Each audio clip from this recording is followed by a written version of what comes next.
안녕하세요. 가가이 구독자 여러분. 오랜만입니다. 김태진 편집장입니다. 7월 말부터는 본격적으로 테슬라와 일론 머스크 그리고 현대기아 자동차를 비롯한 내연기관 기존 업체들과 비교해보는 그런 전문 방송을 진행할 계획입니다. 오늘의 테마는 두 가지인데요. 일단 최근 JD 파워라는 미국의 자동차 품질 조사 업체인데 JD 파워가 지난달 24일에 신차 품질 조사 IQS라는 신차 품질 조사를 발표했죠. JD 파워는 품질 조사 점수를 높여주는 컨설팅을 하면서 돈을 버는 회사입니다. 정말 미국다운 비즈니스 기법인데요. JD 파워 품질 조사, 신차 품질 조사, 이제 이거 3개월 이내 사용 경험을 묻는 조사인데요. 신차를 산지 전체 업체 중 49개 브랜드에서 꼴찌였죠. 늘 꼴찌, 여러분 뭐 다 아시죠? 신차 한 대 사면 안 되고 두 대를 같이 사야 하는 랜드로버. 저도 랜드로버 갖고 있었는데 제 차는 정말 아무 문제 없었는데 디스커버리 4. 랜드로버를 아주 여유 있게 제치고 테슬라가 꼴찌를 했습니다. 자, 이게 무슨 얘기일까요? 신차 품질 조사라는 게 이제 도장 품질이나 특히 테슬라에 많은 단차, 웨더스트릭 같은 고무, 이런 부분의 이음새 분량 이런 것들인데요. 저는 또 꼴찌를 한 게 맞다고 생각을 합니다. 하지만 이제 JD 파워의 조사에는 조금 다른 시각이 있는 것 같아요. 이건 공식적으로 JD 파워가 테슬라를 끼워놓은 것도 아니고 어쩔 수 없이 테슬라를 끼워놓은 것 같아요. JD 파워가. 절대 JD 파워는 사설업체지 공신력을 가진 컨슈머 리포트 같은 정부 기관이 아닙니다. 정부와 관련 공기관이 아니기 때문에 돈이라든지 이런 거에 굉장히 민감한 회사입니다. 실질적으로. 물론 미국의 회사들이 여러 가지 추문도 나오기도 하지만 전체적으로 믿을 수는 있지만 내용을 보면 제가 이제 모델 3를 4월 달에 인수를 받아서 저희가 페어링 서비스도 하면서 타고 있는데 저희가 4월에 받은 차가 아마 미국의 생산은 올해 1월 정도 된 차인 것 같은데 솔직히 단차 문제는 크게 없었고요. 웨더 스트립이 쭈글쭈글해져 있는 그런 물량들은 꽤 많이 보였죠. 프렁크 부분에 이음매가 안 맞는다 이런 것들이 굉장히 많이 나왔는데 미국에서 작년 이제 Q3 막 양산을 막 시작할 때 그때 굉장히 문제가 많았던 걸로 보입니다. 아마 꼴찌에 대해서 여러 가지 응대를 할 수도 있지만 테슬라가 사실상 전혀 JD 파워 조사에 대해서 응대가 없더라고요. 이제 QC나 이런 부분들에 대해서 상대적으로 좀 약한 부분인데 그런 부분들을 앞으로 테슬라가 어떻게 해결을 할까? 저도 그게 굉장히 관심이 많습니다. 제가 늘 말씀드리지만 테슬라는 엔진 자리에다 모터를 다는 회사가 아닙니다. 컴퓨터에 바퀴 4개를 단다. 스마트폰에 바퀴 4개를 단다. 그러한 사고방식으로 전기차를 만들고 있거든요. 근데 재미난 것은 JD 파워 만족도 조사에서는 또 테슬라가 상위권이에요. 거의. 초기 품질은 불만인데 차 타고 다니는데 엄청나게 만족한다. 저희가 한 6,000km 넘게 운행을 했는데 이제 페어링으로 한 절반, 저희가 한 절반 정도 운행을 했는데 제가 경험했던 큰 문제? 주행 중에 터치 패널이 먹통이 된 적이 있어요. 먹통이 돼서 제가 그냥 간단하게 3초간 스티어링에 있는 버튼 2개를 딱 누르니까 다시 리셋. 여러분, 저도 아이폰 쓰고 있지만 스마트폰 쓰면은 가끔 지 혼자 꺼지기도 하고, 제게 이제 오래돼서 그런 경우도 있고 먹통이 될 때 있잖아요. 그때는 결국은 리셋을 해주는 거죠. 그 문제로 해결을 했고, 한 번은 비가 오는 날 후진 기어를 넣었는데, 뒤에 카메라가 안 나오는 거예요. 목미? 했는데 다행히 다음날 잘 나오더라고요. 물기 때문에 뭐가 합선이 됐을지 어떤 이유인지 잘 모르겠지만 근데 제가 예전 방송에서도 한번 얘기했었지만 모델 3 비만 세지 마라. 비 세면 고칠 때까지 우비 입고 타지. 이런 얘기 한 것처럼 저는 컴퓨터에 바퀴 4개를 단 전기차라고 생각을 하기 때문에 비만 세지 않았으면 좋겠다. 이런 염원을 할 정도거든요.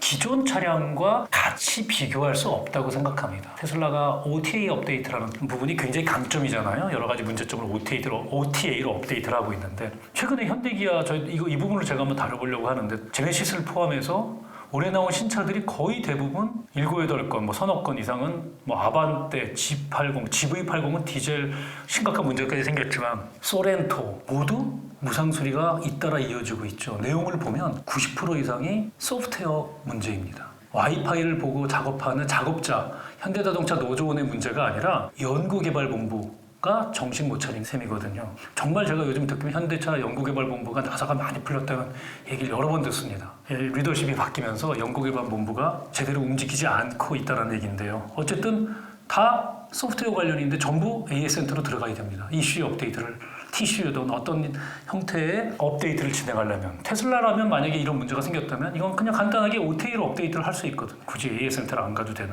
자, JD 파워의 신차 품질 조사 IQS에서 꼴찌. 아마 테슬라는 내년에도 꼴찌일 가능성이 높습니다. 막강한 랜드로버가 내가 항상 꼴찌인데 무슨 소리야 라고 나올지 모르겠지만 근데 테슬라의 QC 품질은 점점 좋아질 거라고 저는 봅니다. 이제 양산이 적응이 됐고 단차라든지 이런 부분에 굉장히 많은 해결점을 갖고 있고 이미 많은 보고가 이루어져서 해결을 하고 있고요. 최근에 이제 그 테슬라에 대한 비판적 기사들이 메이저 신문에서 많이 나옵니다. 전 JD 파워도 그런 시각으로 보고 있는데 공식 데이터를 받지 않고 소비자를 조사했다는 점인데 테슬라는 협찬, 마케팅, 홍보 이런 부서가 없습니다. 실질적으로 언론사 입장에서 보면 굉장히 뼈아픈 회사거든요. 뭐 저희도 단 10원의 협찬이라든지 이런 거 뭐 광고는 진행한 게 없습니다. 그런데도 저희는 테슬라에서 얻을 수 있는 것들이 굉장히 많다고 생각하기 때문에 모델 3를 구입했고 아마도 당분간 우리나라 메이저 매체에서 테슬라의 여러 점들을 공격을 할 겁니다. 근데 그 얘기를 오늘 점심 먹으면서 그 얘기를 했더니 자동차 전문가 한 분이 그런 얘기를 하시더라고. 와 그러면 만약에 계약이 줄어들면 빨리 받을 수 좋겠네. 지금 뭐 한 6개월 이상 기다리고 있거든요. 아마 그런 문제 때문에 테슬라 구매를 포기하는 사람이 얼마나 될까. 아까 말씀드린 대로 테슬라 구매자들은 기존 자동차 구매자들하고 조금 다른 형태를 보이는 것 같습니다. 적어도 전문직도 많고 IT 업계 종사자도 많고 그러니까 자동차라는 개념을 다르게 보는 분들인 거죠. 그런 점에서 테슬라는 IQS, JD 파워 기존 조사 업체들한테는 굉장히 나쁜 평가를 받을 겁니다. 뭐 예를 들어 뭐 여론조사가 아다르고 어다름에 따라서 지지율이 확 달라지잖아요. 그런 것과 비슷하게 아마 기존 기득권을 가지고 있는 업체들한테 굉장히 테슬라가 쓰라린 회사거든요. 상대적으로 그렇게 보면 테슬라는 지난해 연말에 블룸버그가 조사한 만족도 조사에서는 믿기지 않을 어마무시한 만족도 1등을 기록했어요. 그러니까 테슬라를 타는 분들은 신차 품질 문제 있는 거 알고 단차도 문제 있는 거 같고 뭐 고무 웨더 스트립 잘 안 맞고 어떤 경우에는 진짜 비도 새는 경우도 있다는데 타고 나면 만족한다는 거거든요. 이유가 뭘까요?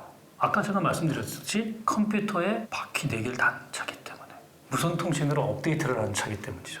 기존에 늘 말씀드리지만 코나 엔진을 드러내고 모터로 바꾸고 배터리를 단 그래서 또 소프트웨어 문제가 많이 생기면 AS 센터에 들어가서 정비를 해야 되는 그러한 개념과 다르다는 점입니다. 현대기아든 벤츠든 전기차 타보면 내장재는 훨씬 좋죠. 테슬라는 내장재 제가 보기 인조가죽에 그냥 보통 대중차 수준이거든요. 거기에 터치 패널 하나밖에 딱 없죠. 특히 모델 3는 그 점이 장단점이라고 저는 굉장히 큰 장점으로 생각해서 너무 좋은데 아마 테슬라 타는 분들은 그 점에 대해서 미니멀라이즈한 디자인에 대해서 인테리어 디자인에서 굉장히 만족도가 높은 걸로 알고 있습니다만 어쨌든 내구성 이 부분에 대해서는 또 다른 결과가 나올 겁니다. 저는 테슬라의 내구성은 상당 부분 좋을 거라고 판단을 하고 있는데요. JD 파워의 신차 품질 조사 테슬라가 꼴찌했다는 부분 네, 이게 좀 JD 파워가 IQS에서 올해 이제 처음으로 조사를 했죠. 테슬라의 데이터를 받지 않은 상태에서 고객과 직접 접촉을 했다라는 점에서도 저는 IQS의 조사가 조금 문제가 있는 것이 아닐까.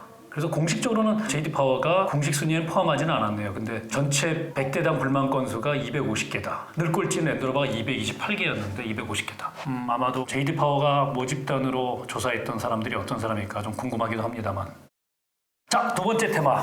사실은 제일 큰 관심이죠. 오늘도 정부 관계자랑 점심 먹으면서 결국 이 얘기가 화제였는데 자, 테슬라가 한국에 공장을 세울 것인가? 최근 핫한 뉴스죠. 일본과 한국 저울질한다. 테슬라가 저울질을 하는지 아니면 한국과 일본에서 우리나라에 공장을 세워달라고 하는지 그건 잘 모르겠지만 두 나라를 저울질한다면 한국에 공장을 세울 것이라고 확신합니다. 이유는 두 가지죠. 첫 번째, 일본은 자연재해가 많습니다. 지진부터 배터리를 생산하기에 굉장히 어려운 환경이죠. 그 다음에 홍수, 요즘도 지금 폭우 때문에 오늘도 일본의 중부지방 나고야 기후족이 난리가 났고 이미 큐슈가 난리가 났는데 폭우도 쏟아지고 자연재해가 굉장히 큰 나라입니다. 배터리 같은 장치산업 공장을 만들기에 좋은 여건이 아니죠. 그리고 여러 가지 코스트가 굉장히 비싸죠. 두 번째, 일본은 테슬라 입장에서 막강한 저희에겐 참 고마우지만 아베 정권이 있습니다. 자국 기업 보호에 현안이 된 정권이죠. 일본은 토요타라는 하이브리드의 강자가 있는데 테슬라에 대한 지원, 저는 중국보다도 믿을 수 없는 게 일본 정권이라고 현재 일본의 정부라고 생각합니다. 오늘 좀 재밌는 얘기를 했어요. 사카모토라는 음악가, 일본의 유명한 음악가가 있죠. 일본의 모노츠쿠리, 제가 2004년에 도요타 책을 썼을 때도 그 모노츠쿠리 가지고 참 강연 많이 하러 다녔는데 모노츠쿠리, 물건 잘 만들기죠. 한국말로 하면. 모노츠쿠리야말로 정말 일본말은 바가 같은 생각이다. 무슨 얘기냐? IT 요즘 테슬라 다 혁신이죠. 혁신. 모노츠쿠리는 카이젠이에요. 개선. 기존 제품을 갖다가 조금 더 잘 만들고 조금 더 기능을 개선하는 혁신과는 거리가 완전 상반된 얘기죠. 일본 정부가 아직도 모노츠쿠리 저는 정말 감사하다고 생각해요. 모노츠쿠리 할수록 대한민국은 가능성이 너무 커집니다. 한국은 혁신에 가까운 나라거든요. 그런 점에서 저는 일론 머스크가 정확히 판단을 한다. 물론 한국과 일본 방문한 적 없지만 한국의 배터리 공장을 세우는 게 유력하다고 생각합니다. 아울러 한국은 전 세계 배터리 산업의 가장 핵심 국가 중에 하나죠. 일본, 중국과 더불어서 LG화학, 삼성 SDI, SK이노베이션 후발주자들이 있는 그 한복판에 배터리 공장을 세울 거라고 저는 봅니다. 그리고 테슬라는 아마 치킨 게임을 하지 않을까요? 지금 배터리 1kW당 가격이 $140까지 떨어졌는데 이것도 엄청나게 불과 5년 전에 비해서 반값으로 떨어졌는데 테슬라는 지금 $80 정도까지 끌어내리려고 하고 있거든요. 킬로와트당 $80로 끌어내리는 테슬라의 파괴력이 나온다면 그건 혁신이죠. 혁신. 카이젠과 거리가 멉니다. 물건 잘 만들고 해결될 수 있는 게 아니거든요. $80까지 2, 3년 내에 끌어당긴다면 치킨 게임이 됩니다. 결국 과거 우리나라의 반도체 3사 중에 지금 2개사가 남았죠. 테슬라는 혁신을 통해서 자연스러운 산업의 구조조정을, 이노베이션을 통해서 구조조정을 가져올 겁니다. 그리고 테슬라는 파트너를 유리한 조건에서 고를 수 있겠죠.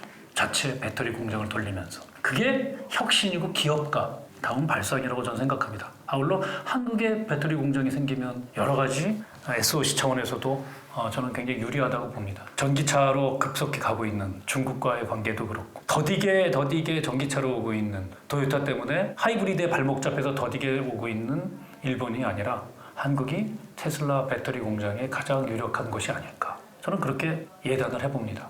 물론 한국이나 일본 아무것도 세우지 않을 수도 있지만 두 나라라면 모노츠쿠리의 일본보다는 혁신의 한국이 훨씬 더 그리고 양질의 인력, 글로벌리 영어도 잘하고 사고도 깨어있는 한국이 유리하지 않을까. 제가 판단한 테슬라의 한국 공장 유치에 대한 단견입니다. 다음번에는 테슬라와 관련된 이야기 모델 3 5,000km 타고 난 중간 점검을 논의를 해보도록 하겠습니다. 늘 가까이 사랑해 주시고 구독, 좋아요 부탁드립니다.